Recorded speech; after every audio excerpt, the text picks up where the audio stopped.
All right. Welcome back, my regular viewers, listeners, and watchers. And of course, if you happen to be here for the very first time, welcome. Before I go any further, my name is Rahul George, India's premier iHypnosis life healer coach and your personal guide. And of course, a very special and a warm welcome to all of you tuning into the iHypnosis life coaching journeys. As you know by now, that these coaching journeys are very, very special, curated stories. And we make it a point to literally look across the width and the depth of our country, as well as outside, to bring you some amazing coaches and healers. And more importantly, you get to hear their stories and you get to be inspired by their stories, by what they did to get to be where they are today. In their own right, they're making some amazing shifts, not only for their own communities, but for the world at large. And I have a really special guest today. And I say this from the bottom of my heart. This is somebody who has really played an integral part in me being who I am today. And you'll, of course, get to know more about why I'm saying this. But before I go any further, let me welcome you in. And please, everybody, put your hands together for Anna or Annelise Piers. So, of course, Anna, this is your cue. You can turn on your mic as well as your cameras. Thank you, Rahul. You had Yes. me. You had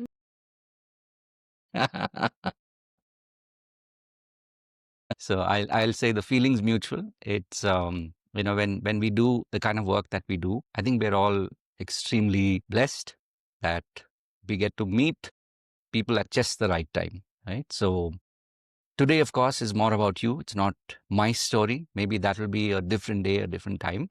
But we just happened to be talking yesterday, and on the spur of the moment, of course, in my excitement, I made an assumption that we were at episode 90. That's yet to come. We are actually at episode 89, but that says a lot, right? It's literally, in cricket, we call it the nervous 90s, but here we're actually moving into a very different zone. What better than, our conversation, and who better than you to kick us off into a really important phase?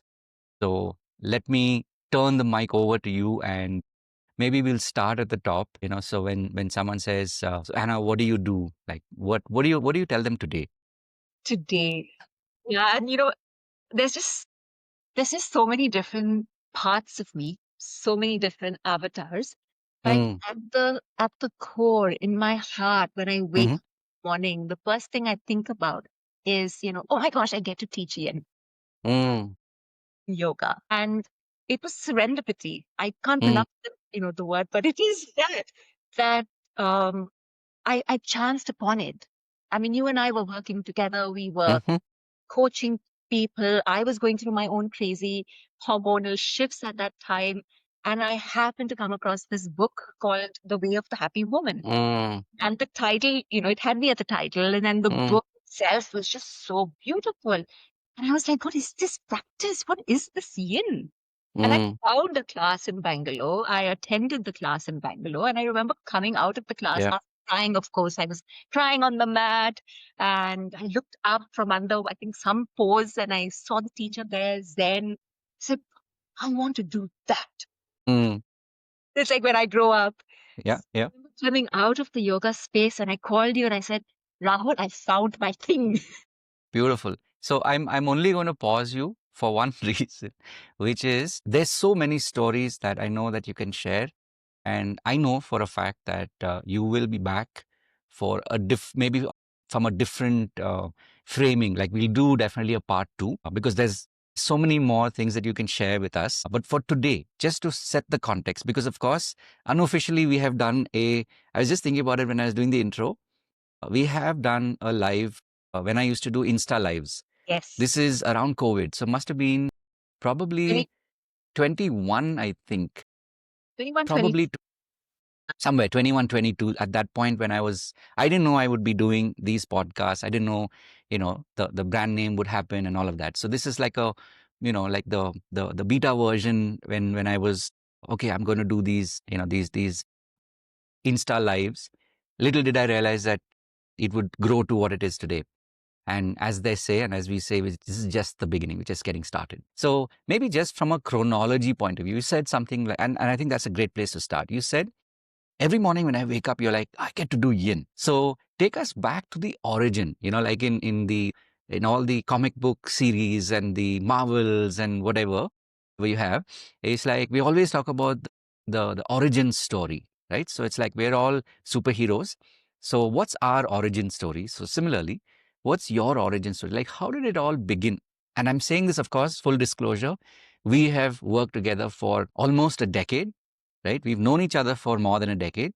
We we were doing different things at different points. We'll come to that maybe over the course of the story, of your story. For people who are, hearing you and they're getting to see you, feel your energy for the first time. And of course, to your own community members who know you in one avatar today, they get to hear like, oh, this is how Anna became who she is today. That's why she is the way she is today.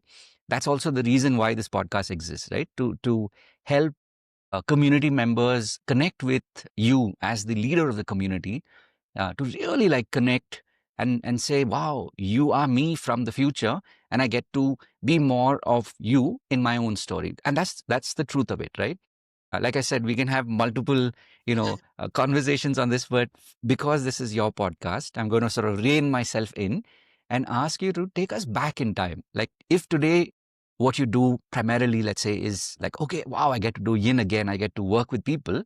Take us back in time, as far back as you feel drawn to today, intuitively, and walk us through that story. Like, what were those chapters? What were those twists and turns along the way? Lovely. And you will throw me back if I get carried Yes, away. yes, yes, yes. Once upon a time. So I was a mom. I grew in my skill with my son.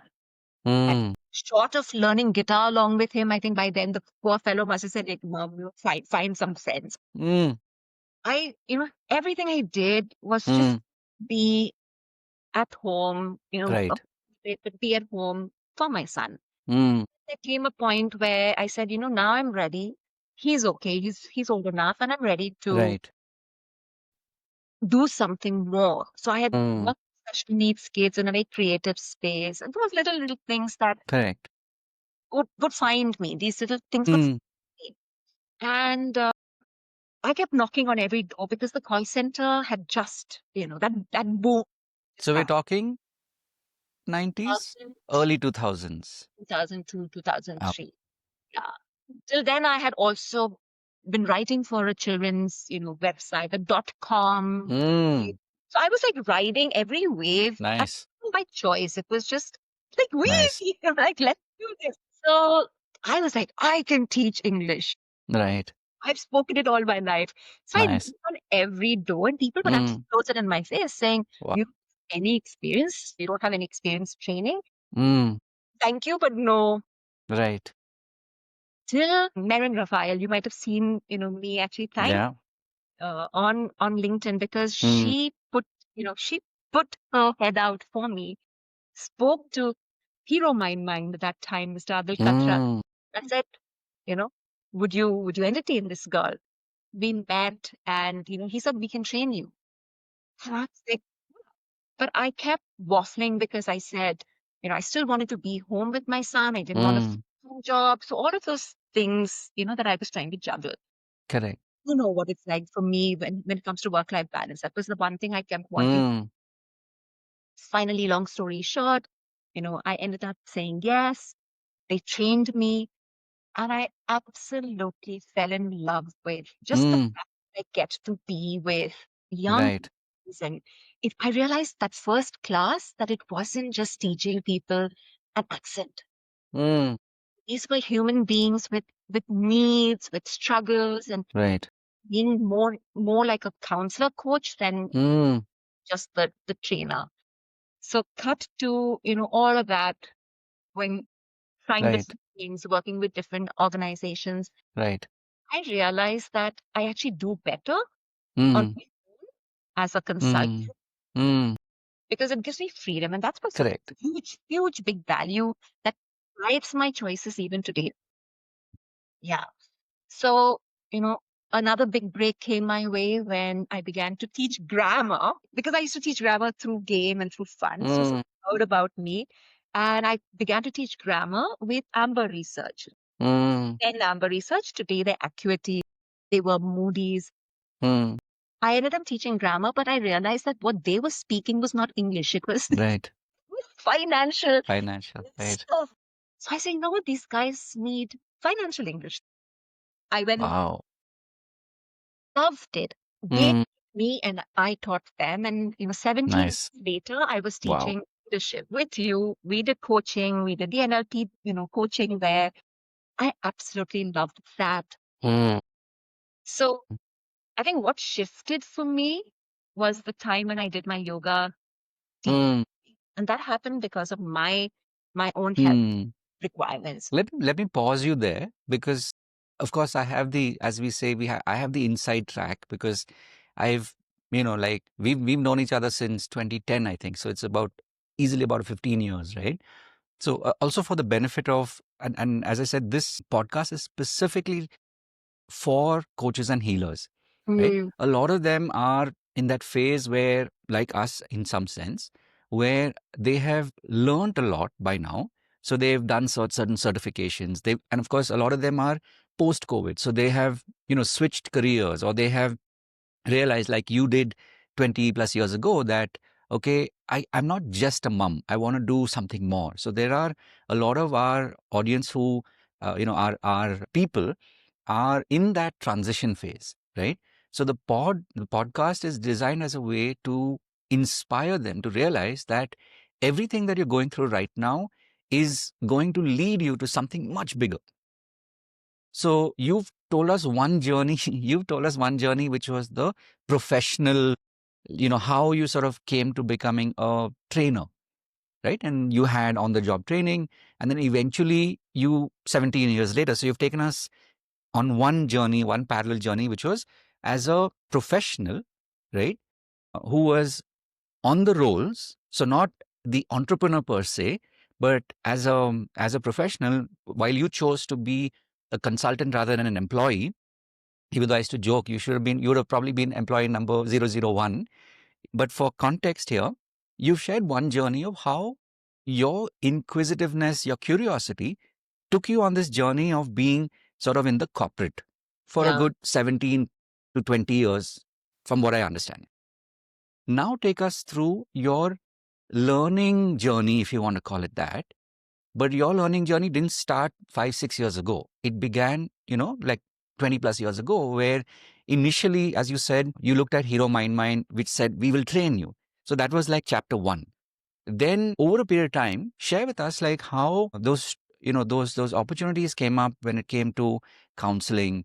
So more in the mindset, because yin, interestingly, is the present version of what you did over the last 20 years. So walk us through how that sort of transpired, because I know that people listening to you will make their own connections, because the industry also is very new. So what we are talking about is, when I say we have a very similar journey in that sense, it's like we've seen this over the last 20 years. People today are starting off, so they know what to look forward to over the next 5 to 10 years, Right. right? And of course, things are much faster today. There's more technology. The market is there. When we did it, the market was very different. It wasn't really the conventional market, right? Yes. So walk us through, keeping this thread in mind, Okay. that so you did the Hero Mind, and then how along the way did these stories happen where you're like, okay, I'm going to train in this, whether it was, a counseling, and then eventually what were some of those milestones that you had? All right. So I think for me, having, you know, or having trained and received that initial call center training, Mm, what really whetted my appetite was the cultural module that we had, the cross right. cultural sensitization. That piqued my interest. Mm, I decided to go deeper into that. So I started mm, to study that deeper, research the whole Hofstede module, things like mm, that were not part of my, you know, correct. curriculum. For me, it's always been what's like interesting here. It's not Right. like, okay, I need a new tool, not anymore. The corporate trainer in me was like, okay, you know what? I've got to have something that sets me apart. What is it? Correct. So Correct. then I would, but bottom of it all, RG, it would be something that genuinely piqued my interest and something that I felt would help, genuinely help. And I love breaking down these big fat concepts and simplifying it. Say, the Indian Mm, cons- uh, context, things right. like that. Correct. So where was I on my story? So the cross culture, hosted. Whatever really interests Mm, me. mm, And then I think cut to 2010, 2011, mm, when you and I met. correct. By then, I think I had been introduced to NLP. Mm, Everyone was, yes, one of my mentors, Sajini Dani, told me, she said, interesting. you should do NLP. So that Wow. trainer here Yeah. picked up and said, What is that? a new tool, will be a cool tool. And I kept chasing McHugh's courses, but I could never get a seat. Mm, Like, why is this evading me? But I right. eventually did manage to study with him. And then that's what you and I had in common. Correct. We were talking about it. Correct.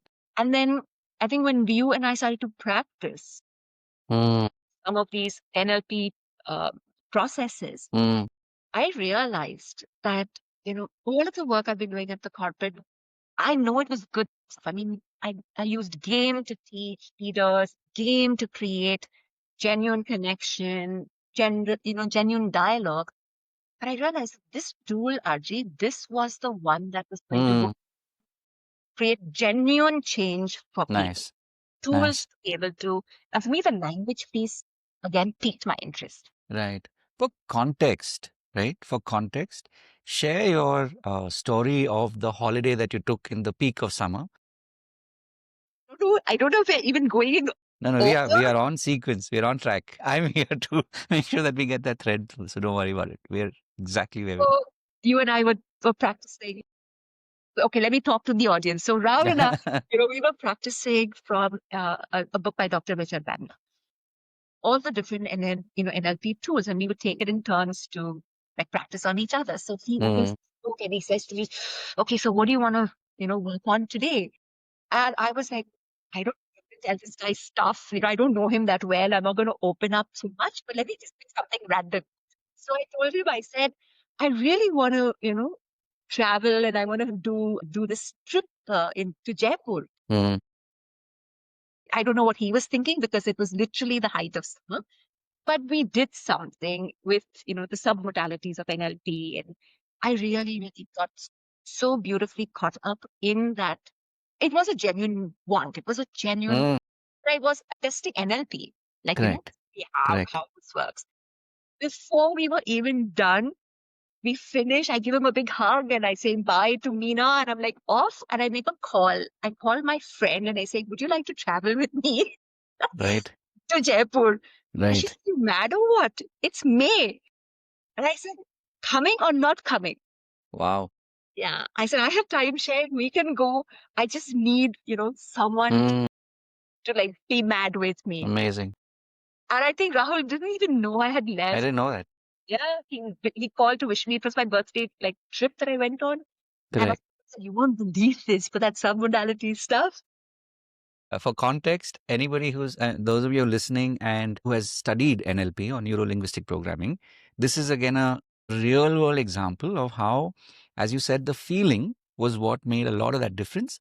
And of course, the tool can be any, but in this case, the tool was the submodality shift. Centuries. And I'm guessing this would have been probably 2011. 2011, right? So since we do everything from home, I'm going to be with you in exactly a minute. I'm going to answer the door and I'm going to answer the door and come right back. Yeah. Are we pausing this? All right, I am back. So later we'll probably stitch this tool because we're also learning as we go. Is it recording a new one or not? I Well, that's don't think it's the, at all. so it's recording again, but to me it shows that it stopped and it's creating a new one. So we'll know. Anyway, so we'll do it in post. We'll clear it up in post, but we are live. Okay. So we'll back up the bus maybe 30 seconds just for context. Okay, so we are live. Okay, so the power of modern technology, right? It stopped and it reset, but we are technically live. So, right. Right. So, like I was saying that in your story, you had a real time experience, and that kind of took you forward on this thing of okay, this NLP, I want to know more. So, take us from there. Yeah. And, so that was my convincer. Mm, I think there was one more convincer before you and I met where mm, I ran like a workshop with Amrit Kumar. correct. I had no idea because I was looking for Dick McHugh and he was at Asheville. Right. My life is Wow. series of, conspiring universes. It's like the universe says, okay, so Anna wants to do this. Right. Let me take her down this rabbit or this down Right. rabbit hole. And Correct. he did an exercise one evening, and it was an exercise on forgiveness, and it was just it was just beautiful. Today I Mm, know behind the scenes, everything that goes into that experience. mm, But as a recipient with no background knowledge of it, it moved me deeply. I didn't think I was holding any unforgiveness. Thought I was right. the most loving person in the world. Today I know differently. Right. Right. So Amazing. NLP became, and I think because you and I were able to practice, it came up. Mm, It was not academic anymore. yes. It was, in today's lingo but that I speak, it's off the mat, right? It's in the real Nice. world. Right. So something you've always told me was when you want to learn something, learn from the best. So then we, of course, learned from Dr. Richard Banlow over and over and over again. It's a different story for a different time. Worth every bit of it because today when I'm working with someone conversationally, again, from that whole, Mm, expanse of the NLP toolbox, I think what really got my interest was the language piece. right. So again, that was the part that I took and went deeper Nice. into, and I use that today in what I call metaphorically. Nice. It still Nice. plays such a huge part in the change work that I do, but I maybe don't do it the way you Correct. use it in the one-on-ones. I use it Right. more in group settings. So just to pause you here, I think this also is very important. Again, for people who are, let's say, in the learning stage, right? So they've learned a particular tool or a technique, and it could be anything. It could be NLP, could be hypnosis, could be Yin, could be just yoga, it could be whatever tool that you're drawn to. Because when you somewhere you have tapped into the knowing that you are a healer and that you're a coach or a healer coach, as I like to call us, you will find some tool that starts you off and then that takes you to the next and the next and the next, right? So walk us through in your journey how there was a phase where you were, as you said, you kept learning the NLP, and then at some point, and this is where the yin connects back in, now sort of in sequence take us to from just pure NLP to how yin started to happen and that story, so it'll be sort of sequential for people from a timeline point of So, we were doing NLP, we were working with women predominantly because view. the guys weren't showing up. Right. The women were, Right. us reaching out. And I myself, as I said earlier, had embarked on this beautiful roller coaster of perimenopause, that Mm, a journey from hell. mm, And so I, decided to turn the NLP inward, like to use it on me, mm, see how I mm, could work with my own mind, my own body, ease, soothe. But mm. I've also been now studying hormonal balance and women's health and things like that, which is where Right. how I came across Yin Yoga. Mm. That's when I realized, I mean, corporate was still running. Corporate was Correct. paying my bills. Correct. My soul was in like, can I help this woman? Because I think for me, and I know everyone listening, every healer coach has those moments of, oh my gosh, you know, I want to make this difference, right? You have Yeah. your own Yeah. story.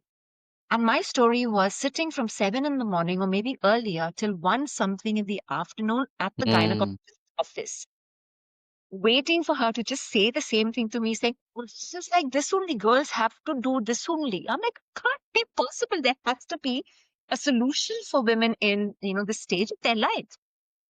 No, no, you just have to grin and bear it. And I said, something's not right. Mm, So that's when I said, okay, what? I'm going to take care of my own health. And I saw women suffering. I saw my colleagues, in the workplace suffering. I saw mm, leaders, in perimenopause. Of course, there was only whispers. No one really come out and correct. talk. This was what, Correct. 2012, 2013? Correct. I'm shouting from the rooftops. Everyone else is like, no, we were okay. And they were putting pills down instead. Now, I don't diss Western medicine at all. Mm, I don't diss it, but there are ways you can support your systems, correct. again, the Mm, nervous system, the mind, the body. mm, So I decided to do this for me and the girls whose I could see the pain in their eyes. right. That is why, I did the yoga teacher training. That is Mm, why I dived deep into yin, because yin is just the most intimate, mm, yeah. wow. Wow. That's amazing. And even as you're saying this, I was reminded back in the day, like 2012, 2013, at that point, even calling it perimenopause was unheard of, right? Now it's become a little more like I know of coaches who are in this space and they're doing extremely well, which also tells you that how literally a generation later, which is, 12, 13 years is typically a generation, literally, that now a generation later, there is more of an awareness, there's more of an acceptance for something as crucial as this stage that one is going through. So it's amazing. And we were talking about this not too long ago. And we were, in fact, watching that live with Dr. Bandler, right? And where he literally does 50 years of NLP over the weekend. And that's what he said, just show up and keep showing up. That is what makes the difference. So it's like saying if you had decided, okay, nobody, even the women don't want this, to hell with all this, I'll just do my corporate job, right? 13 years ago, but it would have been so different, right? The story would have been so different. But something in you, kept you going. And here you are a generation later doing the work that you're doing, right? So it's beautiful. As I promised, we went from start, which is the present. We've traveled back in time and we've come back to the present. We will definitely do. Go ahead. So if I may leave like a little advice, Mm-hmm. at least maybe something that I'm seeing now as the thread Mm, through everything. mm-hmm. For me, I've always done what was true for me Mm, in that season of my life. right. So I've told True. girls, like when I was finishing perimenopause and moving into the more crone stage of my life, I told Mm, them, listen, you better start learning from me fast. I'm not going to remember any of this stuff right. because now my lab is changing. My lab is, Correct. menopausal weight on the Yes. body. That's research. That's my rabbit hole. So you ask me a Right. question about that now, and I will tell you stuff. Correct. And my new tools and my support is the essential oil and the yin Mm, lens. mm, So I don't. I mean, as you see, I mean, I've come from being workshops with children, writing for children because my son was a baby then, to today. Like this is me. This is the wise crone. I like that. I like that, right? It's a nice reframe. Normally we talk about what are they called? Not cronies. Usually, like the wise crone sounds more a positive spin. Normally, it makes it sound, like the oldie in the old fogey, right? It's like, yeah, exactly. But this makes it sound like the cool, older aunt who knows everything and like you go to because she's here to support you and because you, as you said, you have from our stories that and I've heard you share so much over the years that it's like you have not only paid a lot of attention but you've been present, as you just now said, you've been present to where you are and you have created accordingly. So when Yes. you were a young mom, you created for what was relevant then. When you started to as time progressed, you also started to shift and match what was happening in your world, which is beautiful because then you're truly able to be present to what's happening and you're able to tap into, your world literally. So keeping this in mind, we'll tap into one more story a little later because I think it'll be relevant then. But for the moment, tell us a little bit about, so if I say, okay, so therefore, like, what do you do today? Now you can kind of like double click on like you mentioned, Yin Yoga. So talk a little bit about the Yin Yoga and the essential oils connection. You could give a little bit of the history of how the essential oils came into your, because that also will inspire people, because it's not, because when we talk about coaching and healing, as people will discover, it's not only the doing the sessions, but it's sometimes it's also products that serve a purpose, like in your case the essential oil. So walk us through that mini story of how essential oils came into your life. And again, it was like a series of these serendipitous moments. Yes, You started with something and then you went, so I that's won't say the more. word that I Now you can't know what I'm pronounce. talking you know what I'm talking about, right? So walk us through that story of how that is playing such an important role today, where you're blending both the yin yoga as well as the essential oils, because I know that will inspire a lot of people who are listening. So glad. You know, for me, and again, I think it's being curious. That's the number one. Extremely curious. I love it. And it's about just trying something and see how it lands. Not being married to it or saying, oh my gosh, I signed up for guitar classes. Now I have to, Correct. bite my nails. But Amy, that's another story. That's the trauma. I couldn't learn guitar because I used to bite my nails and the teacher wouldn't let me learn. Right. So I shall sit with it tonight. Anyway, so I signed up for a soap making class. Mm. And so every birthday I would give myself either a trip to godforsaken hot deserts or learn something. And this lady was a research scientist. And so she really got into like the science of making soap. And the nerd in me lapped it up. The grapefruit oil that she was using was doing something else to my Right. senses. Right. I don't know anything about essential oils except for like, we go for a massage and put it in Correct. the diffuser. And I came back home all ready to make soaps for friends and family and, people who would be my willing lab rats. And I started to actually research one oil at a time. And yes, the universe conspired. So I was on this soap group on Facebook because when you do something, I do it well. So I joined, the soap group, and there was this wonderful lady who was giving advice and sounding really solid. So I started to follow her. Now, and she's Elizabeth Ashley. She is one of the UK. She is like the head of aromatherapy. I'm trying to get the right Recognized body of some kind. body. Naha, basically. Elizabeth was just this treasure trove of a generous person when it came to learning. Gave her book for free, and so I kind of, studied it deeply. And she is still today. She doesn't, she's my adopted, kidnapped teacher. I got one or two of her courses, but she is just so generous with information. So I learned through her that essential oils you don't mess with. You have to respect them because they're very potent, right? More than anything, the fact that they have this inherent intelligence to work on ourselves and to bring about healing. I was like, I'm not making soaps because the essential oils don't last. Let me make potions for people. Nice. So that's what I started doing, researching, taking people's, intake, like what's going on, and what's your gut like. And I would have like this mind map in front of me before I mixed a potion to someone. This was 2015. Yeah. Yeah.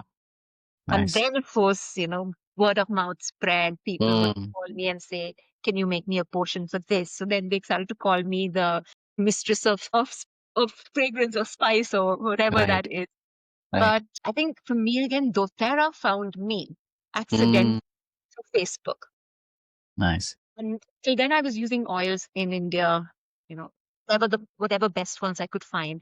But I'd always wanted to use doTERRA because of its purity. So again, I was like, oh my gosh, I can't believe they're coming to India. I am a doTERRA wellness advocate. I educate people on the safe use of essential oils, and I teach Yin teachers, Mm, thing we call aroma yin.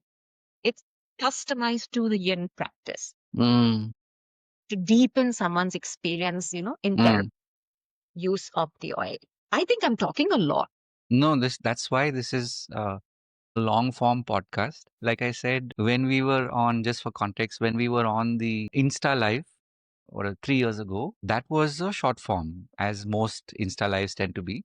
But this, by definition, is designed to be something that will, people will come back and listen to this. And also, now that we live in the world of short form content as well, and obviously, you will also have access to these files, and we also will be creating smaller chunks of this video so that these become those breadcrumbs that people will find to come back to you, right? That's also one of the reasons why this podcast exists. Like in its not just inception, but the reason why it was conceived this way is that in the coming years, when we keep creating content like this, because we now live in short form land as well, the smaller chunks, whether it is a reel, under 60 seconds, or whether it is clips, because now clips also has become a thing. So the idea is that we don't know which clip is going to connect to who when, right? But this literally, and I'm saying this literally can save lives, because we don't know what they're going to hear when and how it's going to sort of make them say, okay, I want to, as you said, I want to go down that rabbit hole. We've all done it, right? I had that experience with NLP, way back 2010, 2011, before we even met. And then from the time when we started working together, and of course, meaning we started working as we started studying together, which was in India. Then we went to, from 2012 to the US.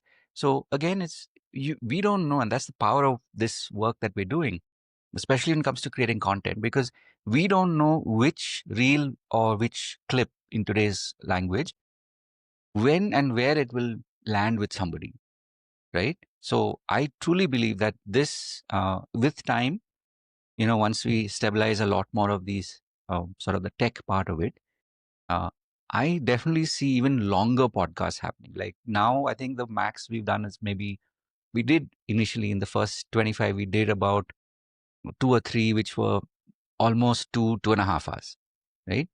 But in the long run, I see these podcasts being like the 2.5 hour. So obviously, the approach will be different. Like today has given me an understanding also. I usually like to get to know the guest on the show. That's one of the reasons. That's why usually an hour is what happens. But I realized that when I know more about the guests, we can go a lot deeper and it will help people even more. Like I said, nothing comes out of nothing, everything is connected. So this I know will give, it will create that new version, maybe like 2.0, where the pod is much longer. There is a structure to it where people can benefit from it. Like I don't know if you've seen Diary of a CEO, right? He recently had, so Stephen Bartlett had interviewed Marissa Peer, and included in that podcast was about a 33-minute piece where she does a hypnotherapy session with him on his sugar craving.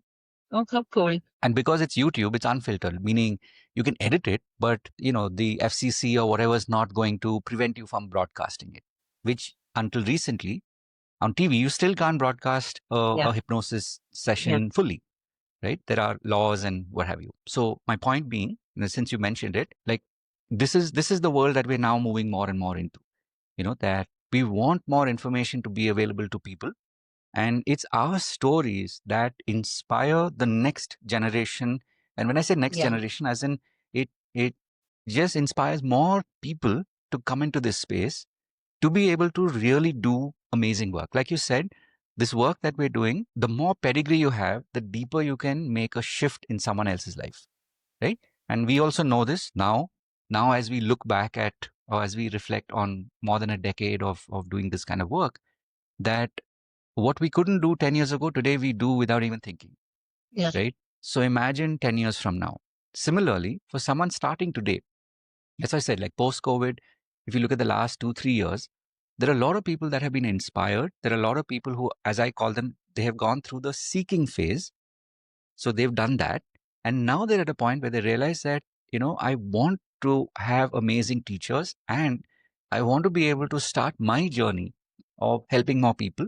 And we know this through our experiences as well, to build a community, because when you have a community, that is really like, you'll remember this from one of our many conversations back in the day when we talk about 100 true fans.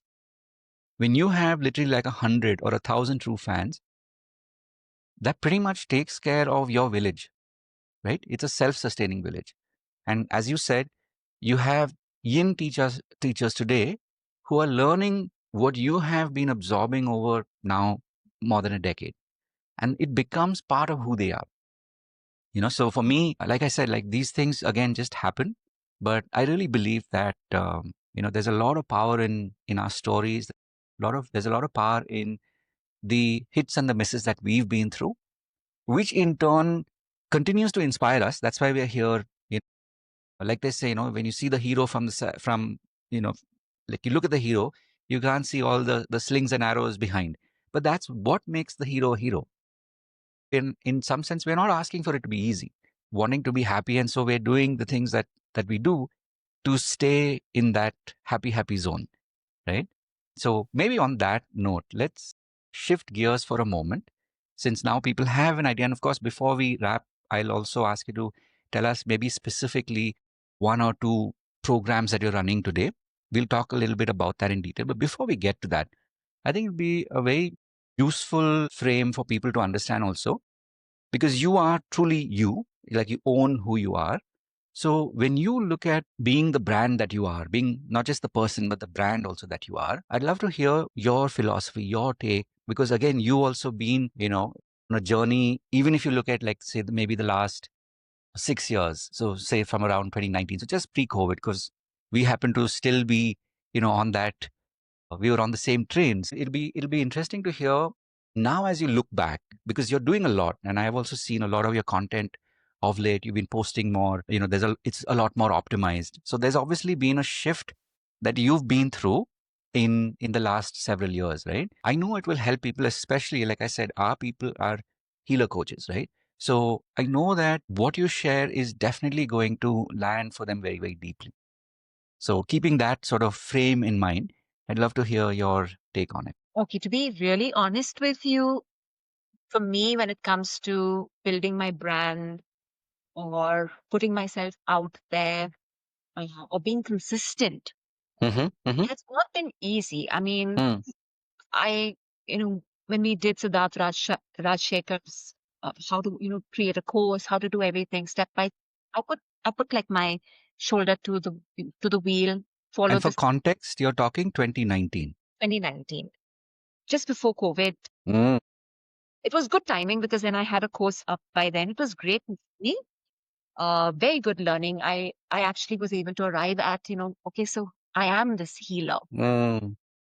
This is who I am. And, through Mm. the exercises that we did, Sure. cut to maybe a couple of years later, Mm. I'll talk about this since I'm here and then go back. I actually came to a point where I felt that the word healer was very heavy Mm. and the Wow. responsibility. Right. So I work with a platform called My Yoga Teacher. Mm. They literally, they were my lifesaver, at the time of COVID. Until today, they've got my back. I Nice. love them. I love that team. I love the students on My Yoga Teacher. Mm.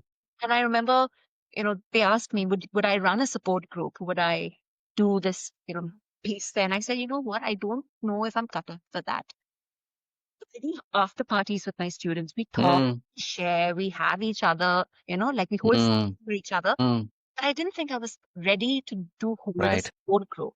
So I actually sat with that because I had a conversation with one of the founders and I said, I think I'm wearing this, it wasn't my logo, right? It says Yin Yoga Healer because at that time it sounded like fantastic. And to bring, I actually, it's still there. Sometimes I cut it off at the bottom because I'm kind of just very homegrown in my Mm. approach. I call myself, just Annelise Piers. I teach yin. I educate people. I'm an educator. Nice. Yeah. So coming back to like social and stuff like that, Mm-hmm. Mm-hmm. with the onset of ChatGPT, it's become like my business advisor, my Nice. sparring partner. So I would Yeah. like ChatGPT. So it's October. I'm broke as hell. What do I do? How do I strategize? What do I look Nice. for the next quarter? So it's like this, where Mm. on my whiteboard, then Mm. ChatGPT has told me, okay, X number of podcasts in the month, Nice. your team, Anna, Anna. And I'm like, I will do this. And so then it helps me plan. Right. But then I also give ChatGPT a couple of raps on the knuckle because Mm. it kind of just sometimes gives me stuff. And I'm like, Right. you sure about that? It's a good catch. So between ChatGPT and me, we muddled through now. Right. Right. But I think one thing I don't need to tell the younger generation this because they can put me in a cocked hat. But Mm. use tech, stay abreast with the tech. I know you will like say, good on you, Anna. But I've had a website that got hacked multiple times. I had to pull it down. I don't want to do that. So now I have, Mm. you know, a very simple presence. It's a platform that helps subscription Oh, based okay. work. So Nice. me, RJ, I have to keep my life simple. I want to, Yeah. True. and I just want to do a good day's work and then Mm. sleep by 9. Nice. So my yoga teacher offers me that. It's like my Mm. partner. They help me with my marketing. They've sent teams to Nice. take videos of me. Nice. Tell me which is my good side. Mm. I love partnering with people who know what they're doing. Right. I do best. Mm. Nice. I don't waste my time doing things I'm not skilled at. Mm. That's really powerful. And I'm seeing this also. I have a feeling it's a trend, maybe early in the day, as I usually have this unholy knack or holy knack of picking up on trends before they happen. That's a longer story for a different day. But I'm seeing this now. What you also kind of like picked up on, where there are these, whether they funded or not, I don't know, but they are like their business is to aggregate, right? So, like you, they would have found people who are in this space who, as you said, they're educators. So they only want to educate, they only want to teach because they're really good at it. So the marketing part is an important component. And Yes. you you reach that point in your journey where you're like, I can spot a good partner, and as long as they keep delivering on their promise, the relationship keeps building, right? Like you said, they've had your back right through from COVID to, like, you were there for them, they were there for you, and you've built that relationship over time. So I sense that this is something that's going to become another, you know, like a literally like another $1 billion business, in that there are a lot of people who, and as more people come into the market, there are a lot of people who are good at one thing and they needn't have to be good at the other. And Yeah. as long as, it's like taxi drivers and Uber are technically, they are feeding each other, Yeah. right? So as long as that relationship exists, it will continue to serve itself. So this is my take. As I said, it's not a conventional podcast that we're doing. It's definitely not an interview. So I have a feeling that this is something that will definitely happen as time progresses. So as you shared, I love the way that now what you're talking about is like you're looking back, sort of like hindsight 2020, where you're looking back at all the experiments that led you to this place where you've become so clear about what you want, and you've found people that resonate with, they will do what they do best, you will do what you do best. And it's that relationship, it's that connection that serves both, because ultimately they also want to grow their customer base. You also want to, knowing, I mean, directly, indirectly, you're also looking to grow your customer base, right? And yet you're very clear about the hours that you're keeping. And so it really works beautifully, right? I think that's a really nice take, because like I said, I asked this question in different ways to my guests, because everybody has a different take. Some people are extremely good at digital marketing, right? Some people are really good at creating content. So Hmm. each one has their own skill. Some Yeah. people are, like you said, they're more focused on the the delivery, meaning that they're really great teachers and they're like researchers and research scientists and teachers all rolled into one. And so they are kind of at that phase where they've not yet given up on digital marketing. And somewhere there's a hope that, someday it will work out. And that's okay, because as I said, uh, it's literally a journey of a lifetime. So a few years here and there, how does it matter? Like if you look at a 10-year horizon, and this is like just 2 or 3 years, how does it matter in the long run? So I love the way you framed it. And Marketing is important. I mean, you've been saying this to me forever, but I know I don't have that muscle. I can sell anybody else. I was actually laughing to a friend the other mm, because some of my students, ended up using their services. correct. I said, I'm shouting from the rooftops again, like, oh, I do yin, yin. And they're like, oh, whatever. Yeah. I guess it's also, I don't know, maybe I have a gift of being Yeah. able to bring people together. For context, if I may, as you said this at the beginning, now we'll close that nested loops for a reason. We'll close that loop, which is basically walk us through as someone who is a key person at doTERRA today, because technically that is marketing. It may not be in the conventional, like as you said, oh, I just want to teach. I don't want to say, come and buy my program or do a webinar and say, Yeah. and this Yeah. program is this much, but the price is not this, the price is not that, the price is not this. It's Cancel. only this much today, right? That's marketing, right? Not me. That's sort of like the old town crier model, if you want to call it that, right? And it's not like it doesn't work. I don't want to knock it. It does work. It The does process work. works, right? Literally, like crores have been generated on the model. So that's not the point here.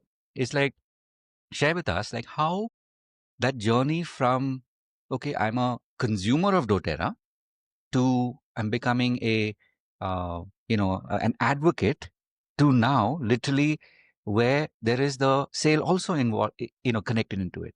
Because I know, like I said, and this sort of brings a very important point, which is, um, when we talk about, like streams of revenue, like multiple streams of income, right? MSIs.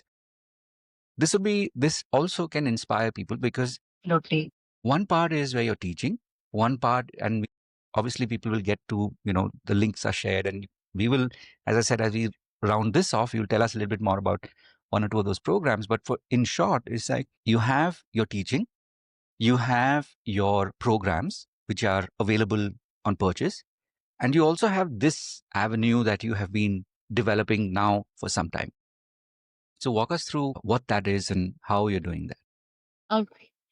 So, for those of you who are not aware, doTERRA is a US-based company. It's about 17 years old. And I'm not saying this just because, I use the oil. It's because I've seen testing systems. I've seen the proof of quality.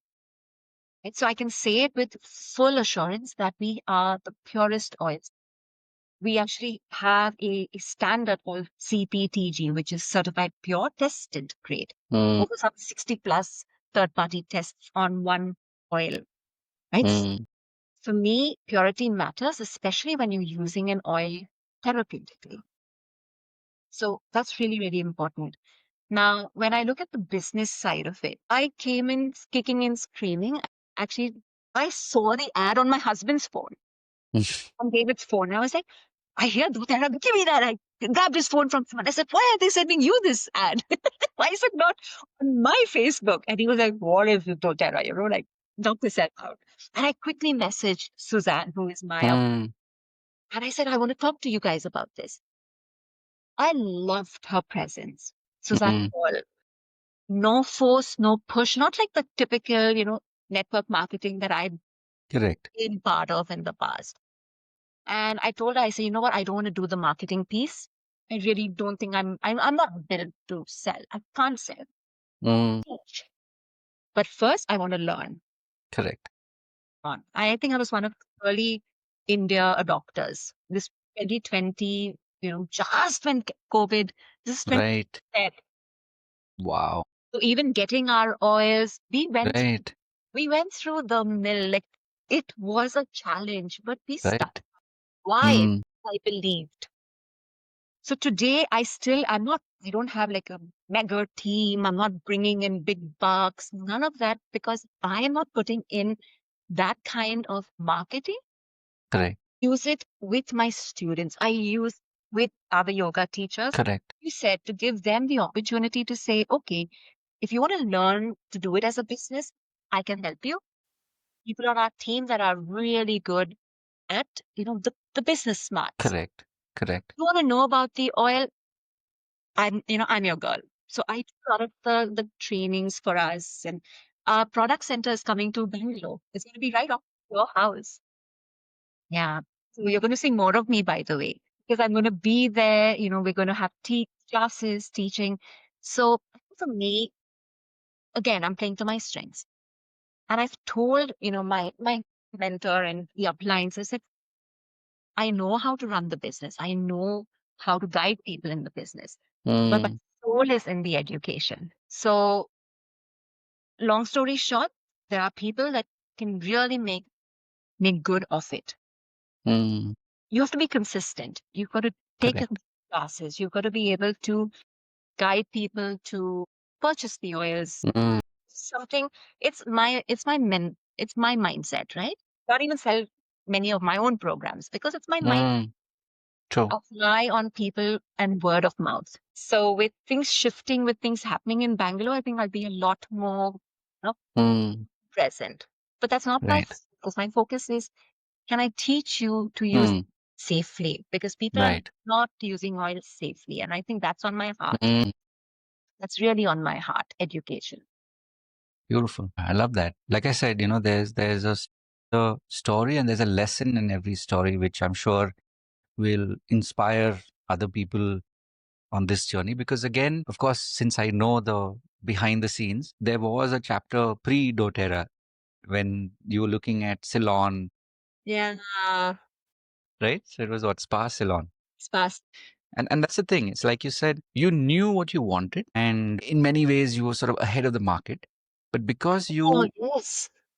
Yeah. because you were still clear about what you wanted and you kept working on the skill, right? I think you were still working the essential oils. You were still creating, and I've also been uh, a consumer over the years of the many portions that you created.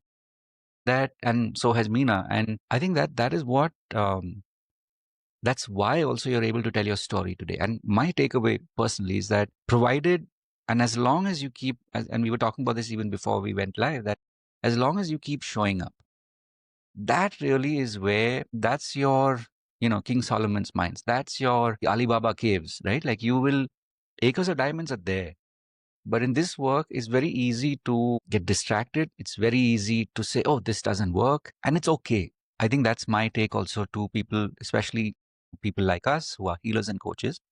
It's just another reminder that it's okay even if you get distracted temporarily because you already know that you're a healer and you're a healer coach, which means because you're meant to do this work, somehow you will come back on the track. And at the right time you will find the resource that is meant to up level you, and we've seen it. I mean, even in your own story, like you've up level every single time. And if you were to sort of go back in time and ask the Anna of young mother Anna that would you be doing this 20, 25 years later, I don't know if you could have seen that far, but here you are doing what you're doing. And as I like to keep repeating, you're just getting started.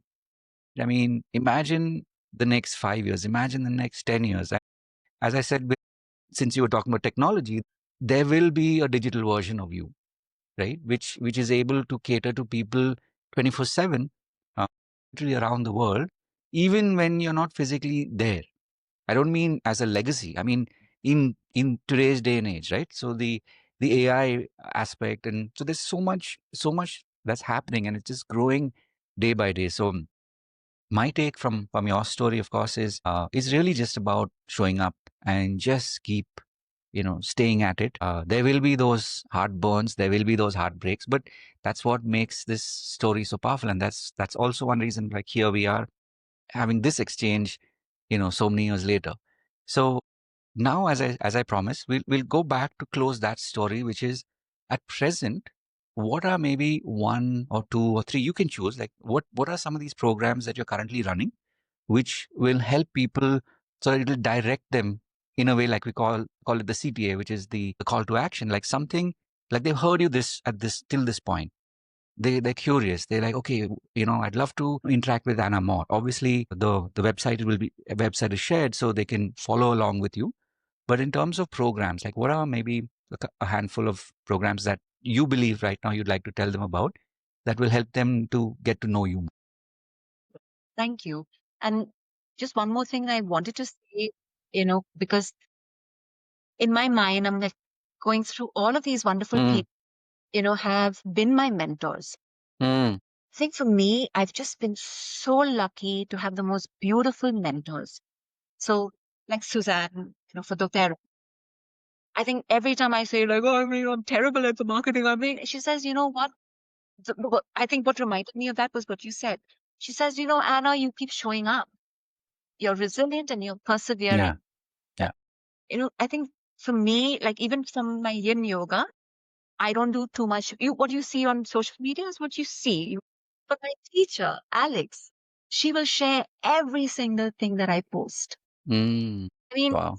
teacher who's also trying to get bumps in her seat to share my offering, Mm, that is generosity. mm, mm, I'm so blessed.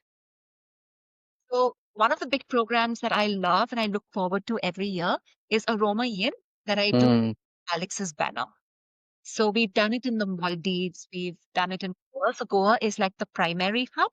mm, Maybe the year after we might do Sri Lanka and the Maldives again. But March of 2026, it's a signature program. So right. I teach Yin Yoga, Mm. essential oils. So yin yoga and essential oils. It's called Aroma Yin. Got it. And Why that's happening in 2026. March?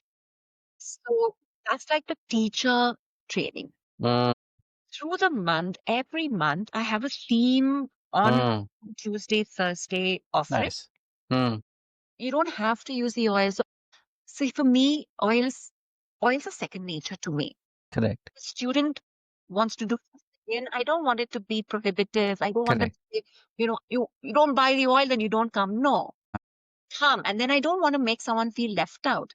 Correct. I know you're hearing the don't wants to, but if someone's on the mat and I say, if you have your wild orange with you, Mm, use it now because we can nice. opening the lungs. If you Mm, don't have your oil with you, that's fine too. Let's do this acupressure point to open the lungs. nice. It's all about community and it's all about Mm, inclusion and making someone feel like I'm in the right place. right. That again comes from, a bit of my own experience of feeling left out. And I said, okay, Mm, never will anyone in my classes feel othered right. or in the wrong place. So I do the aroma yin different themes. This Mm, month we're doing NLP and yin. nice. Yeah, so I'm loving it because I've done it with my yoga teacher. Mm, They loved it. And so mm, then I told my students here, my tribe, I said, would you guys like to try this stuff? Because you nice. do it on them, I do them. But this time I said, I'm going to teach you. I'm going to give you the on the mat so you get to practice So this is all Zoom based, correct? also. Yeah. I live in Nandi Valley. Mm, So me to even come into town, I have to right. catch like one train in the morning or one train in the afternoon. Right. I'm actually going to be doing some retreats this side because Mm, beautiful spaces that I've been talking. mm, So that's something that I would love to explore. I think mini aroma yin immersions are Jade mm, because I know many people can't come, right. places where we do the aroma yin teacher training. Ah, These are mini got it. immersions. So they get Nice. like a spotlight skill, Mm, still get them to like hit the ground running. right. If you're a yin teacher, it's Mm, good because the essential oils have a certain affinity to, moving energy, moving cheese, sense to teach it in yin. It's so exciting. beautiful. It's so exciting. So just to make sure for people who are listening, if they go to your website now, they will get access to the link so that they can get more details and reach out to you if they have any questions. And the link is just, can you repeat? Annelise Piers, just now.us. Got it. again, a very lovely platform, very simple, great support, great, like customer support. I'm happy with it. So I got something that works. Nice. Beautiful. Like I said, the purpose of these pods and this pod today is to literally become one more resource where people can find you. And as I said, also this material, like what we've created here and what you shared your story, this also will become clips. Obviously, you can share it. We'll collab on it, as in on social, so that people can find you from different places and share it with your students. So that way they get to dig into the. I'm guessing it's a 1 hour plus at this point, which is good. It's just another reminder that because I've seen this, when we talk, maybe one final piece before we go to the last segment, which is when we talk about community, right? It's so important that people realize that we are not gods. We are not sort of in that sense the chosen few. Yes, we are all technically chosen. So it's not the chosen few, as you said. It's not leaving anyone behind. And it's times like this where people get to hear your story, where they really understand what makes you who you are. It's like why you do what you do, right? So maybe maybe maybe just sort of like a snippet of like a fly on the wall. Tell us a little bit about like what happens, as you would say, what musty do you get up to with your community? Because every community is different. Every community has a different vibe, So, and again, because sometimes maybe people, they're looking for a community and maybe this is that in for them to take them to the next, whatever that leveling up is. So talk a little bit about what's your community life like? What happens in your community? So I have two communities because again, one on my yoga teacher where Mm, we've been together since COVID. So mm, we've been through a lot. mm, Um, my students are anywhere between averaging say 35 to 75. mm, Some of them are in wheelchairs, some of them, even attended class from like their hospital bed. Yeah, Rahul. For me, when I read messages to each, mm, we have like a group chat. We have like this little space on the net to cheer each other on. mm, We've been through with each other births, deaths, you know, different kinds of losses. So I love doing like this after party after class. mm, It's EST 9:30 their time in the evenings. By the time we finish class, it's 10:30. But some of us will stay back and I say, stay back and chat, we'll grab a chai. So mm. while we were chatting, one of them gets a call that her grandson was born. So, Wow. that's the kind of community.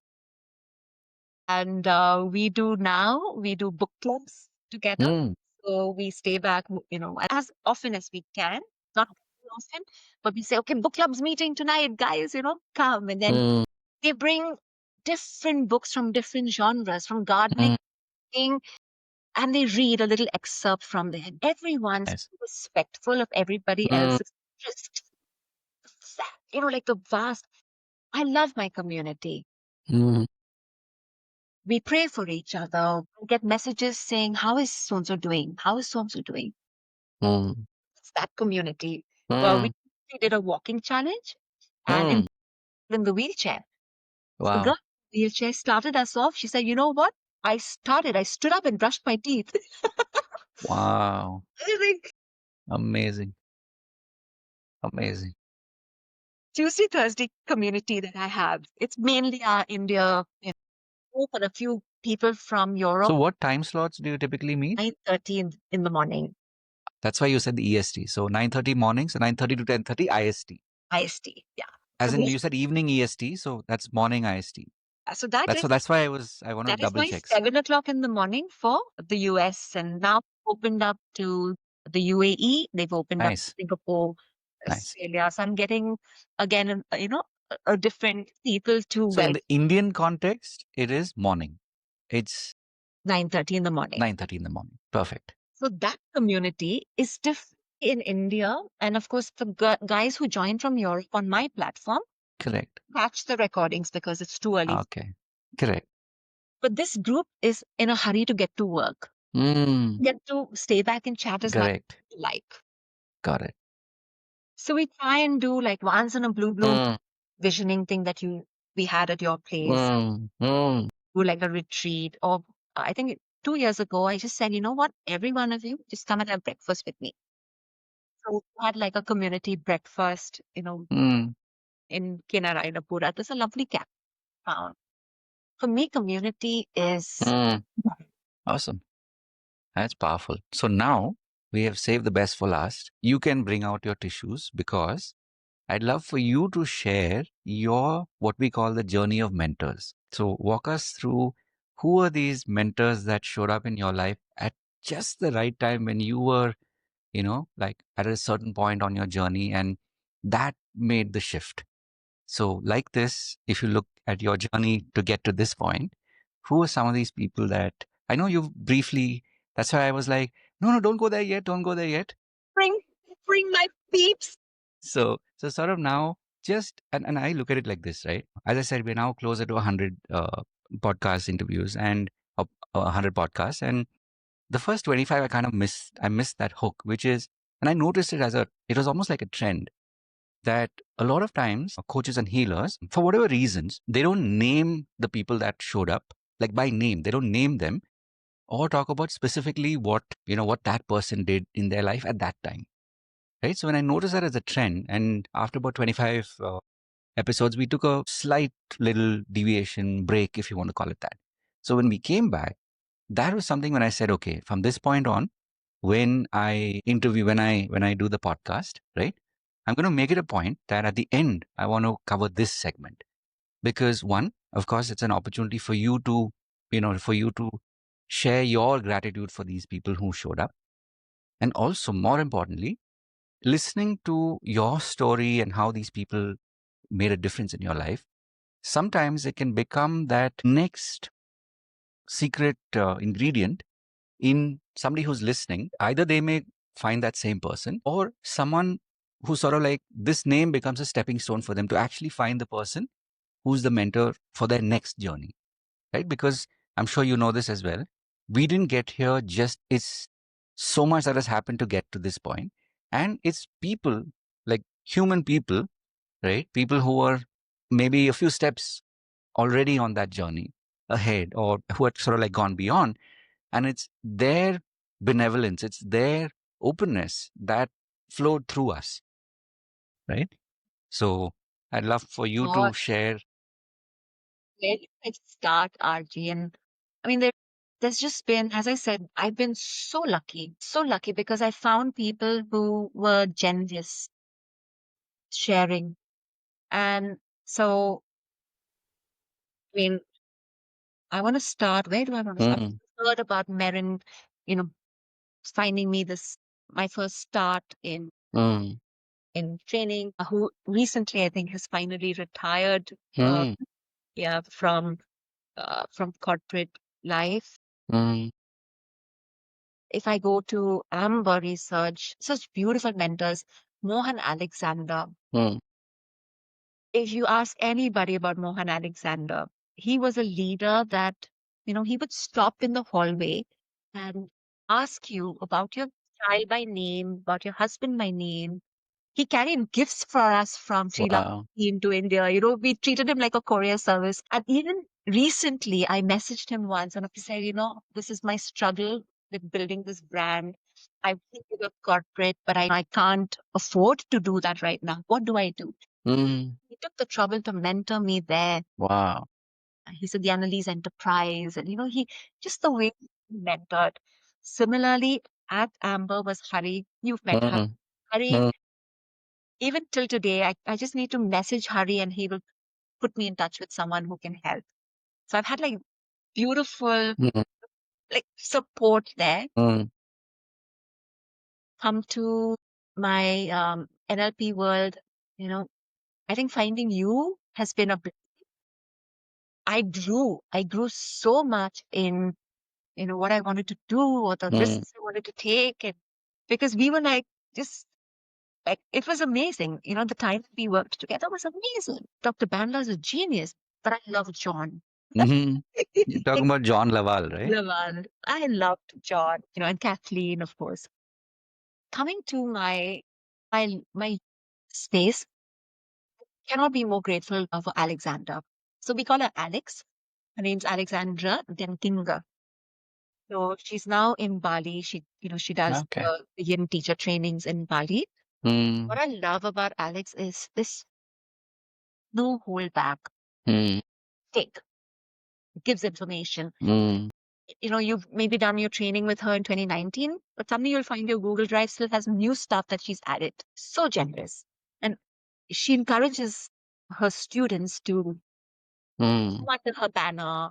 So that's why I do the Aroma Yin with her. One of the other girls who graduated from her school does the sound and yin. Another nice. does like, Reiki and yin. So she's given us that platform. Uh, Elizabeth Ashley. This is like a speech. The Elizabeth sign of things to Ashley. come. Guys, if there's anybody you follow on social media, she goes under the name The Secret Healer. Mm, The Secret Healer. mm, And she is a genius. She is just the way she explains things. She can dump mm, chemistry and make you crack up, learning about it. And she does these lovely YouTube sessions now with a doTERRA mm, mm, advocate, Adam Bartlett. mm, Amazing insights. So, Elizabeth, I mean, there's never been a time when she's not, given me the right advice. mm. I mean, it can be personal advice, it can be essential oil advice. Elizabeth's had my back. And I love to death Suzanne Hall. 5 years, to nurture me in this doTERRA world, to make me not once have I felt forced to perform. I mean, I had the opportunity to actually go to the doTERRA office last year to attend convention as her guest. Mm, It was like, you're going to the Mecca of where everything happens. You actually see and to sit with the scientists and to learn from the scientists. Oh my gosh, that was on my vision board, by the way. So I'm a doTERRA geek. I You tell me lemon oil and I want to talk to you about its chemistry and all the other things it can do, including it can wipe off greasy, sticky sticker residues. mm, I was mm, like washing a dish the other day. mm. It still had like the old label remnant, Right. and I had wiped my counter down with a little lemon on the sponge, Mm. and it was gone. But I've gone off tangent. But Suzanne Hall and Mm, others in the uplines there. mm, I've been with MLMs before, and I think for me this has been a learning mm. experience, including the corporate team. Right. I've had such beautiful times with them. Have I left Beautiful. anything?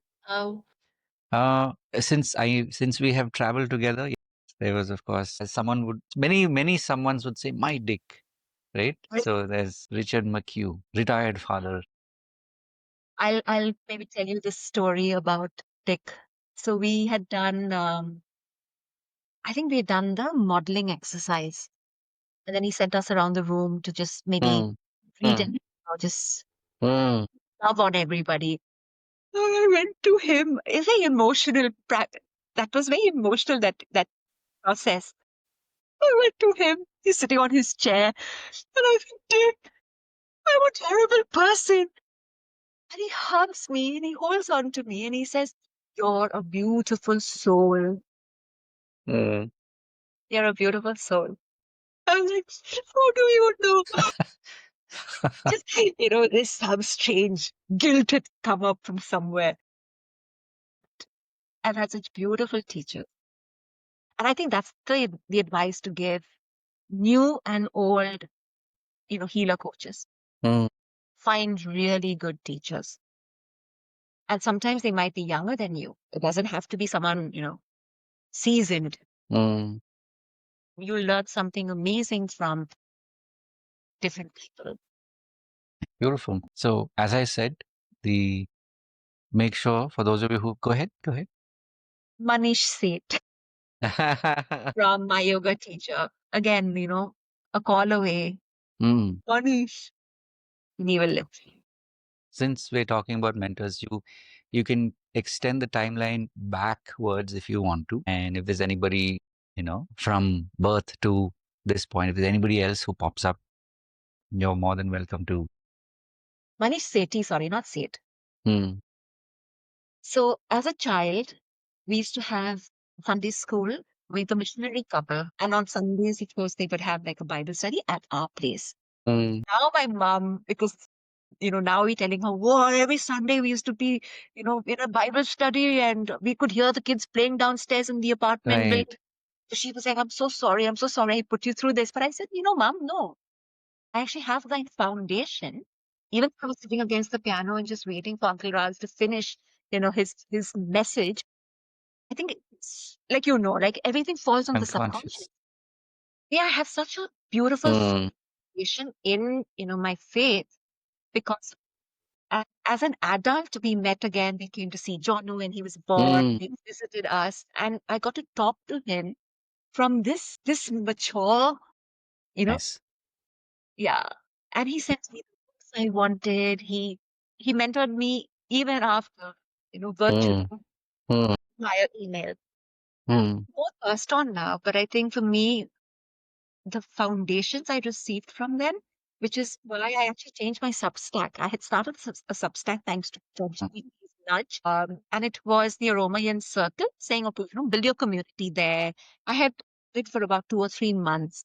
Mm. Actually, I can't explain what's happened because in August, something really just moved me. Something just Mm. shifted. I've always been spiritual. I've always been Correct. like solid in my faith, but something's just Mm. making me be more vocal about it. So I changed my Substack and I've called it the Praying Yogi because that's what Wow. I do, right? I mean, Correct. on their screens, I'm seeing Yeah. these boxes. I know their struggles. I know their pain. Mm. So in between the cue, in between the prompt, I'm, Mm.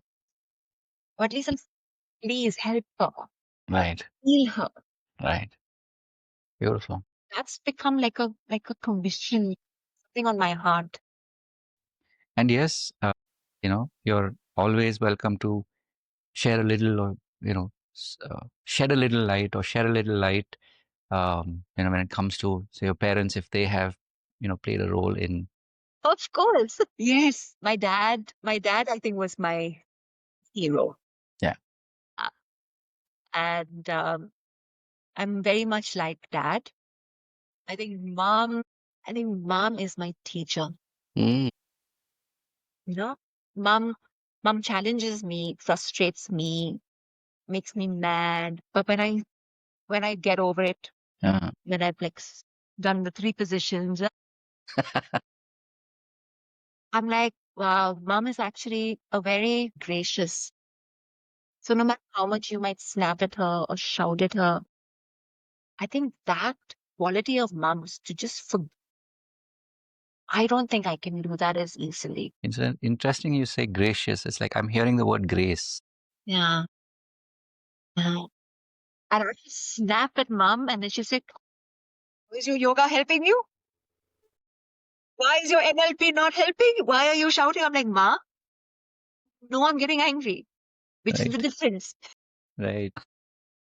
Because of my NLP, because of my yoga, I can That's right. stay mad or I can choose, Yeah. So you know, it's almost like, it's a beautiful reframe. Can you imagine if I had not done all this all these years, right? please, That's a thank you. reframe. You can thumbtack it. That But it's like, okay, you said all of this. Now I have one new jab back at you. Imagine if I had not done all those things, even when you were like, don't go, don't do, what is this? Imagine if I had not, studied all of this, who I would have been. But it's really beautiful to hear these stories, and in this space, the way we are connecting today. And as I said, stories, this pod is truly, it is a way of letting people know out there, people like us, people who are healer coaches already, or maybe they're just seekers, for some reason they happen to, it's like a friend of a friend of a friend, and somewhere they happen to see this, and maybe they're not yet they've not yet realized that this is that they're literally seeing their future, but they don't know it yet, right? So that's why, like, I look at us as healers, coaches, and seekers. So seekers, we've all been seekers all our life, right? It's just that we didn't know it, that there was a path that was getting clearer and clearer as time progressed, and then it started to get clearer. But as it got clearer, it got more muggy, it got more muddled. Have you ever thought, like now that you speak, that you're talking? I mean, I've actually forgotten that we're live somewhere on YouTube or whatever. Yeah, yeah, It's yeah, like one of our yeah, yeah, catch-ups, endless yeah, yeah, yeah, catch-ups. yeah. As a child, Archie, Mm-hmm. I used to love teaching, right? Now Mm, it's coming back to me. So my correct. dad had painted like a blackboard for me in Mumbai. We lived in an apartment. So he painted a blackboard and we had like this small little chair that used to be my sister's baby chair. My Mm, grandma used to sit in it and I used to teach her. wow, Patiently, she would endure me teaching wow. her whatever I had learned in school. And she always thought I would be a doctor. And, I actually did the whole Mm, through the medical entrance exams, all of that. mm, And when I started that first training class, Adil actually dropped me to class. It was my huh, drop me to class. That first chat in the evening with my students after teaching them stuff, like looking at the mm, and thinking, have I left anything out? Like when I mm, was practicing yoga with you guys, I left mm, you all Ira for a long time because I couldn't remember what to do with it. I just felt a certain like, my gosh, this is what I was meant to do. mm. And something you said earlier today, where everything comes back, right? Nothing is wasted. Nothing Yeah, is wasted. 100%. I remember showing my resume to somebody once. You know him. I showed it to his dad as him. I'll tell you Mm, later who it is. I But know. I showed my resume to his dad because he was in the business. And Mm, father looks at him and says, "You'll never get something. You've got wow. so many jobs you've done." And it was true. I had tried different things from working with the Mm, airlines, working with the hotel, working blah, blah. mm, I realized sales was not my thing. mm, But then, everything comes, if you look at your life and you look at everything you've learned, it never goes to waste. yeah, it's true. So just join the dots. If you know, right? But yeah, I think that's it's every time and now I have sort of dedicated at this point Thursdays to the recording of our pods, right? Every time I hear a story, and of course this is a story, you know, very dear to my heart, and for many reasons, it just reminds me that we're not meant to do this alone, and this sometimes can be the fuel to just when you feel you're like reaching empty, something that you hear here that just it's like it just ignites you and gets you to the next place, and then you or in the pod it's just you refuel and then you just get going again because you've been given something. It's like you are that flame and you're meant to ignite others, and it's not about sort of, yes, there can be a moment, there can be a time for a little while where you're like, okay, as who's that, my grandmom used to say ayo patto, meaning like as if, oh me, oh my, why am I being tortured like this? Struggling on. wouldn't wouldn't it have been easier to just be sort of like, yes, I hate my job, but I clock in, clock out, and at least I know I get a salary and whatever, right? Again, there's nothing wrong with a job, but it's like you've been given something and you're meant to go out and make this world a better place. And of course, again, it's all about time and place, that when we keep working on ourselves, like you mentioned earlier, the beliefs that we have, and that's why it's a work in progress, right? You worked on other things, and who knows, maybe now is that phase in your life where you're changing that belief about you know what you do, and that it's so vital, that it's important that people pay for it, because people who pay attention, and people who pay more attention, right? So, and of course you have the tools to help you. You have, as I said, you've got funnels, you've got so many things and so many resources today more than before, right? And it's like we're literally moving more and more into the land of abundance, into an era of pure abundance, right? whether it is today, information we call it a glut, but it's actually a abundance. It's just about how you look at it. So for me, this is part of my mission. It's like, being the creator of this podcast. This is one of those ways to tell people that, hey, it's okay. It's okay to struggle. That's why, that's what gets you to rise up to the top in your own life. It's not a comparison. It's not a competition.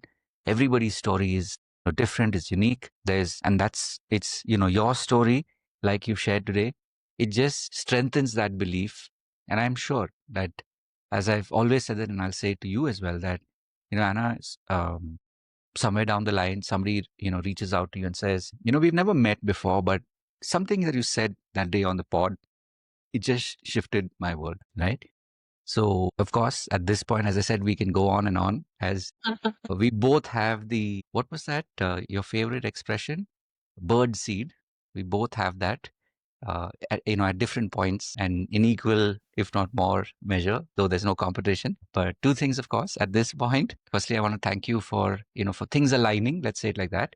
That we just happened to get on a call yesterday for something completely different. We will, of course, be seeing more of you in our community. So for those of you who have reached this point, obviously, you know that you've connected to Anna. And if you want to hear and connect more with her, of course, follow all of the amazing stuff that she's creating. And even in our community, one of the things that we will be doing, of course, is you'll get to meet Anna in an upcoming guest series that we're doing. And of course, as time progresses, I'm sure there will be many more reasons for crisscrossing to happen. The yogi and the hypnotist. Exactly, the weaving to happen that will continue in a way that is beyond our conscious. Like, I'm sure one final word here is like we try to use our conscious mind to create, but it's the unconscious, truly, whether you call it the divine, whether you call it your connection to God, whatever's your belief, that is really what makes this happen. And that's what makes this journey so much of fun. Even when things suck, even when things are like, oh my God, why am I doing this? Why don't I just go back to go back to the blue pill, red pill, go back to not knowing? But, and, I'm just going to say it anyway. It's in the words of Bandler. This is not me saying it. In the words of Bandler, it's too fucking late, right? You're here. He said it. I didn't say it. He said it. And it's true. Like, so much now, you can't go back, right? You're meant to do this. You're meant to go out and literally be that medium of transformation in people's lives.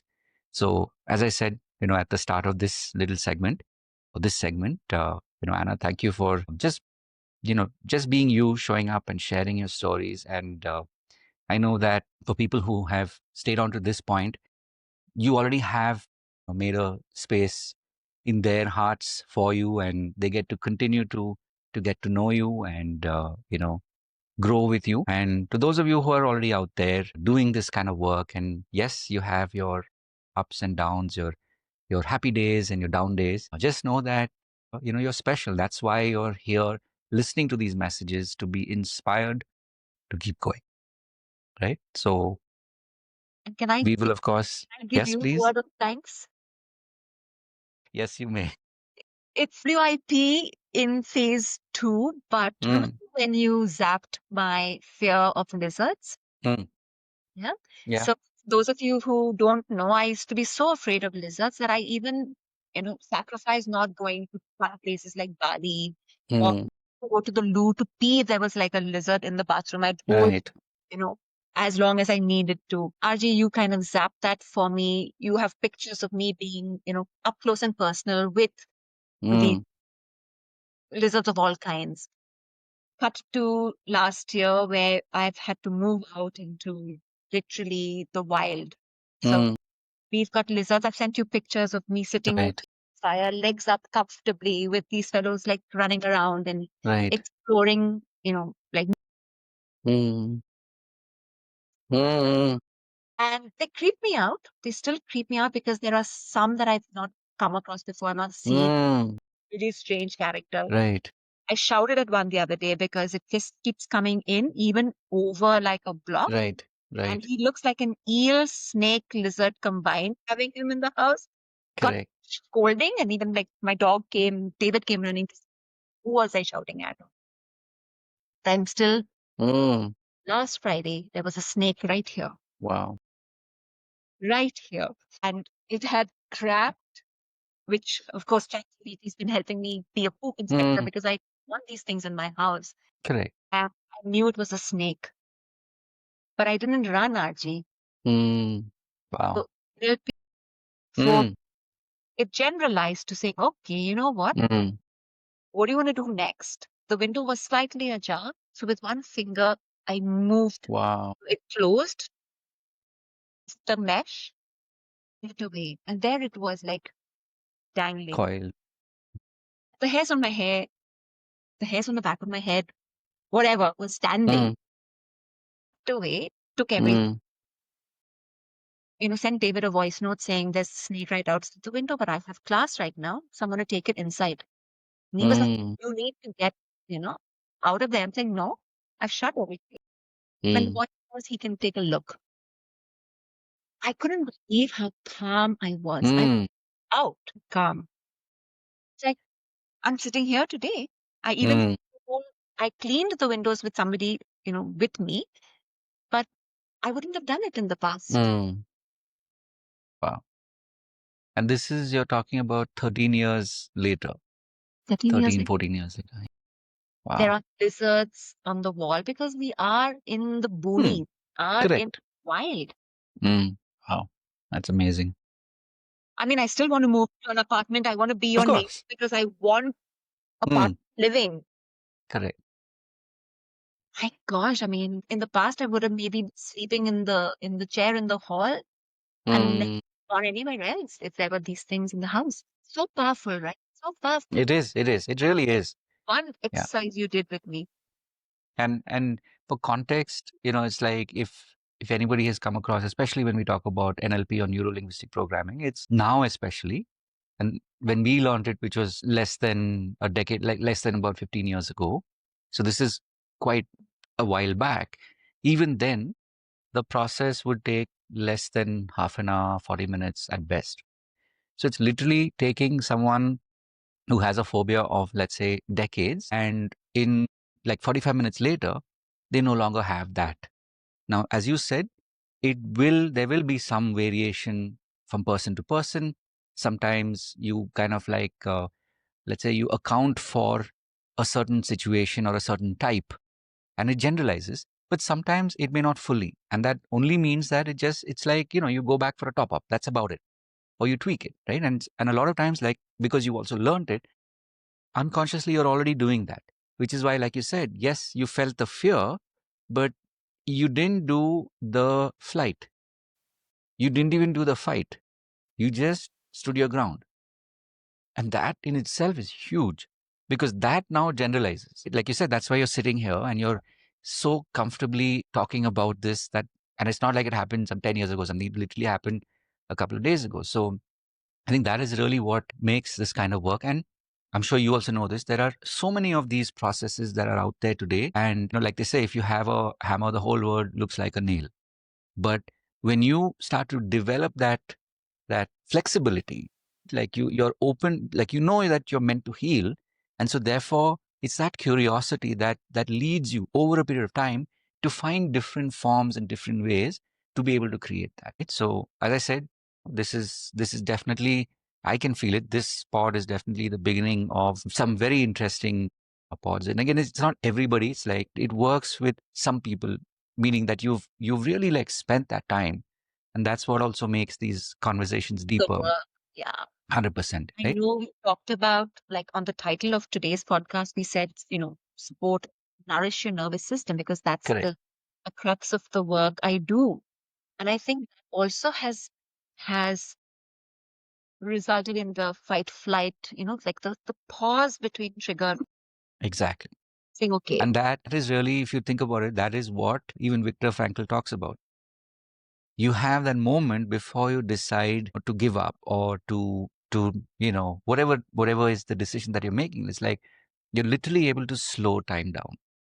That's what all yeah, performance athletes, that's what all high performance, whether you talk about, soldiers, and that's why also if you go back to the history of NLP, I'm talking like the 60s and definitely the 70s, when they developed a lot of these programs for like the special forces, and a lot of that had to do with breath. A lot of that had to do with your mind and everything when you slow it down. Of course, if you zoom out for a second, in India, we've known that for ages, for centuries, right? I mean, our culture goes way back. And we've known this. Like, you're no stranger to this. We're talking about yoga, and that's part of what yoga does. It's you're able to really create that balance. And that's really when you can be the abundance. Like, you are abundance. And so therefore it flows out into everything that you're doing. As I promised, it'll be interesting to see where a part two lands us, because there's a lot that you can share. uh, Exactly. And again, as you also pointed out, when we started this micro pod over the last, I've lost track of time, this last segment, there's a lot that people can benefit in specific contexts. So whether it is, perimenopause, whether it is the onset of menopause, which is that shift from peri to menopause, and as you said, essential oil. So these are in-depth conversations, and linking it back to what people are going through. So I'm sure at some point in the near future we will be exploring that, and with the intention of other people benefiting from it, right? So I'd this love. was more like a starter uh, conversation, that people know you, and so people come back to learn more specifically about things that you are so passionate about, and that you get to share through stories, through anecdotes. And we will do our research in preparation for that. Yeah. But Who I love knows, I'm just the way you steered stuff. I was in a zone, so I was just happy to.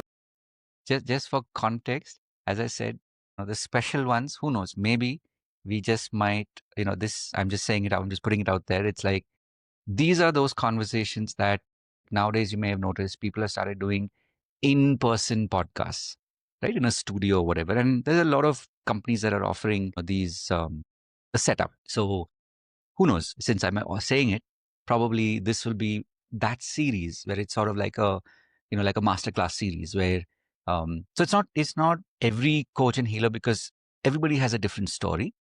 But if you're somebody who's already really like put in the work and you have a lot to share, this becomes the beginning of that, where we are able to you know chunk it down into elements where the pieces are so powerful that it can really, it's like you don't even have to, even, let's say it like this, even before you come and meet us, these micro pods that you get will be powerful enough for you to start making shifts. So as I said, there was something very powerful about this, and you and I have had many a conversation like this over decades now. Yeah, I feel really blessed as always, but more like this, that we get to share our shared spirit, and that you have been sharing so much today. And I'm sure that people will be moved in more ways. And as I promised you, in the coming days, you will get these, it's like fan mail in the old days. You will get a message or a DM saying, you don't know me, but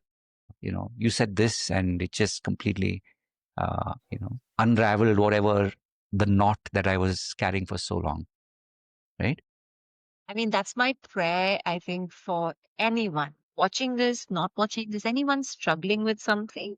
Mm, My prayer for them is just to find that peace. Just to find that peace. I hate to see people struggle, but that's life, right? I mean, like today, I was so overwhelmed in the morning. So I have my prayer time. I listen to, my music. mm, Overwhelmed for some reason. I was thinking of my dad, and this is like mm, 10 years down, and I mm. was crying. I'm like, what is going on? Allowed myself to do that because I realized that there's just something, and that's what Yin teaches you. Yin Yoga says, you know what, everything is welcome on the mat. It's not like an inside out where joy wants to keep you joyful all the time. Mm, true. Softness has a part to play too. So I allowed that to happen. And then, you know what, I can't be looking all puffy eyed and everything for my podcast.